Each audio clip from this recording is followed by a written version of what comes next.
guys, welcome to this week's episode of Luxury Living NYC, where we are going over the top 5 must-visit museums when you come to New York City. As always, be sure to like, subscribe, share it with a friend. I'm excited to hear your comments on what museums you also think people shouldn't miss out on. And of course, for all of your real estate needs, we here at the Wheelock team would love to be your global real estate resource of choice.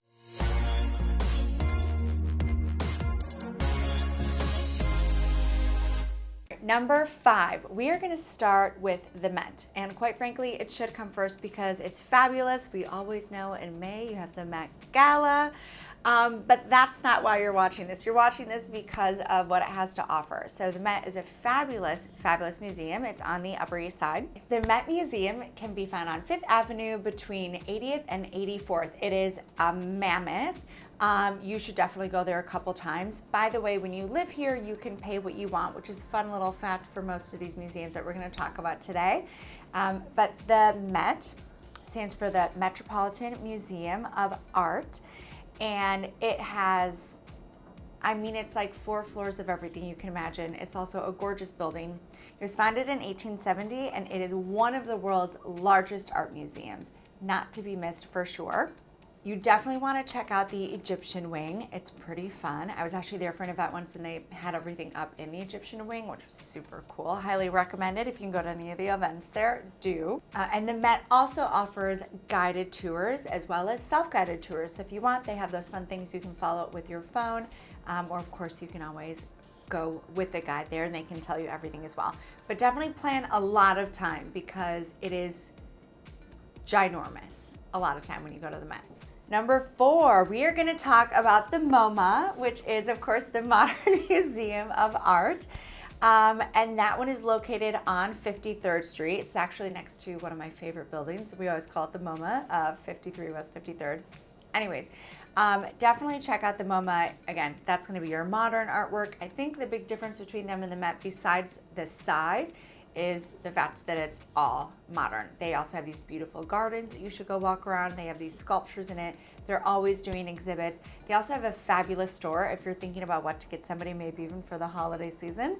It has awesome, awesome gifts there. And even though it is the modern museum, it does still have some of your favorites. I believe there's still some Van Goghs.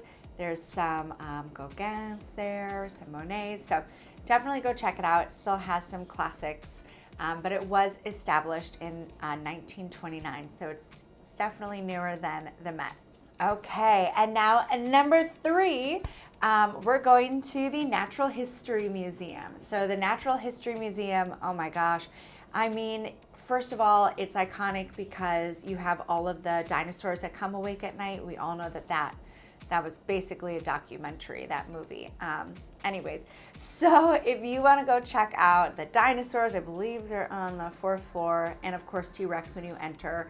That museum also has a planetarium connected to it. The planetarium actually used to have like nightlife nights. It was pretty cool. They'd have like a disco and you could go dance like on Mars, because they have all those little weighting scales in there. Anyways, check out the planetarium. That's really cool. And they actually just added a new piece as well, the Hall of Science, I believe is the name of it. So now if you go walk around the Natural History Museum, you're gonna be like, where in the world am I? Because it's this beautiful red brick building. It's ginormous and it has so much history in it, a lot of exhibits. They might even have the butterfly exhibit going on still. But then as you walk around, you're gonna get to the planetarium, which looks like this super fun sci-fi side. And then in the back now, this science section that they added on, it looks like, I don't know, like you're looking into caves. It's very weird. I don't know who actually allowed this to happen. I think it's the ugliest thing put together, but when you're inside of the museum, it is fantastic. It is absolutely a must-see. And if you want, you can even go on Sunday and they have a fresh farmers market all the way around the outside. And that one is between 78th and 81st on Central Park West to Columbus. So go check that out. Number 2, we have the Guggenheim Museum. That one is also going to be on the Upper East Side, and it is on 5th Avenue between 88th and 89th. The architecture alone is amazing, right? That's why a lot of people want to come see it, the Wright Building. It was designed by Frank Lloyd Wright in 1959. And actually, I always think of that museum whenever I read Fountainhead, if you've read Fountainhead, because I just always kind of feel like Rourke is very Frank Lloyd Wright. Genius. Anyways, but the museum constantly has rotating exhibits, and rotating kind of like it is on the inside, because it feels like it should be rotating. You're going to be either walking uphill the whole time or walking downhill the whole time. You get to choose your own adventure, right? So the Guggenheim, as I said, it's going to have rotating exhibits. I saw a really great Picasso exhibit there. They've also highlighted works by like Kandinsky. All right, and number one, and this one is most important to come see because, hello, we are all in New York City. So why not check out the Museum of New York City? This one is also on Fifth Avenue, so maybe when you're at the Guggenheim, you can just keep walking north.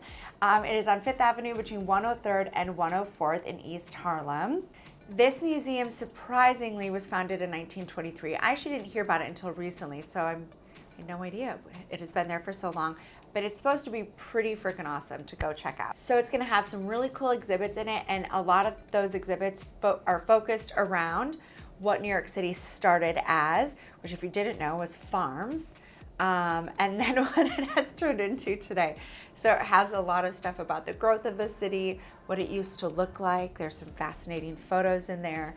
So I highly, highly, highly recommend that you go check that out if you haven't, especially if you are a New Yorker. I mean, sometimes I feel like because we're New Yorkers, we never go to museums, or not enough, at least myself. But anyways, I hope that you loved these, and of course, comment below with your favorite museum. I would love to know what you are getting into and what we should go check out next. As always, we at the Wheelock team would love to be your global real estate resource of choice. Take care, guys.